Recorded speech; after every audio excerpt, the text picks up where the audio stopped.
Hey, what's up everyone? This is Minnesota Mike back with you for another video. This is another one in my vlog series that I do through the Memphis Songwriters Association in conjunction with the blog that I write for them, talking all about songwriting and what has worked for various artists over the course of a handful of years, whether those songs have been hits or not.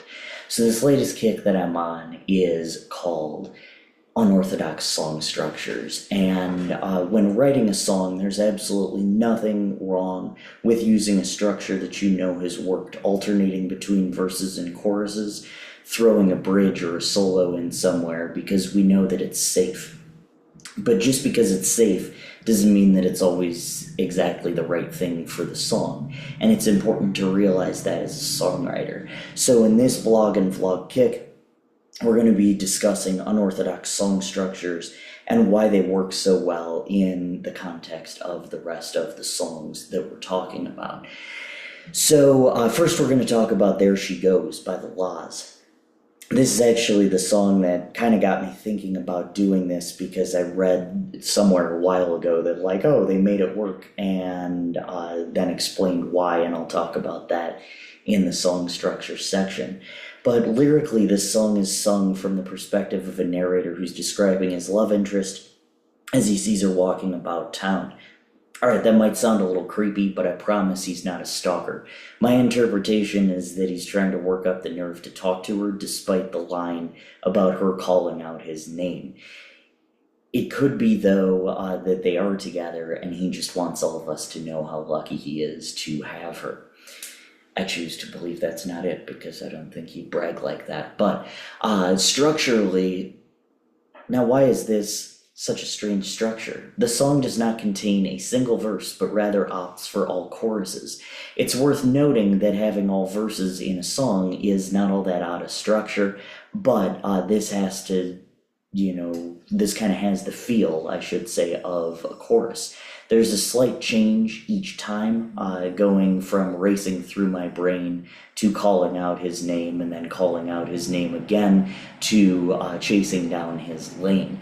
But the general structure is the same throughout, and like I said, it has more of a booming feel to it than a verse would. Going back to the example songs blog and vlog kick, the structure of this song, though it's very unique, is a perfect one to use when you have all examples. You could, of course, do the same with all verses, but there's something special about the repetition within this song, as the narrator is in a complete trance when the woman walks by. He's at a near loss for words. So melodically, the song is written in the key of G, and it uses a pattern of G, D, and C, which is the 1, the 5, and the 4. The chorus and the hook, the "and I just can't contain," uses A minor, G, and C. That is the 2, the 1, and the 4. And the instrumental break uses G/F sharp, G, D, and C, which is a 1, 5, 4 pattern that gets played 3 times. This is followed by the A minor, G, and C pattern, the 2, the 1, and the 4. That gets played twice, but the last time the D chord, which is the 5, is added in. Instrumentally, the song contains acoustic guitar, electric guitar, and bass guitar, as well as drums and a tambourine. So There She Goes is linked below.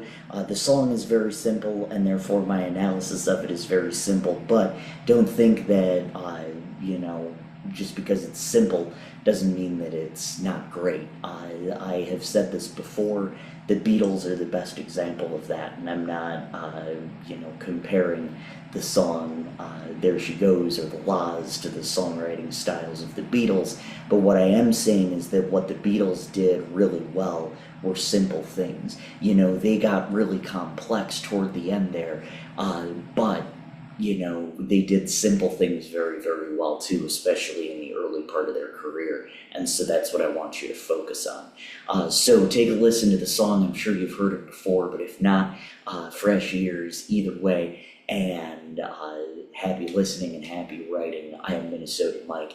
Thank you so much. Be sure to check out all my other vlogs and all my other blogs.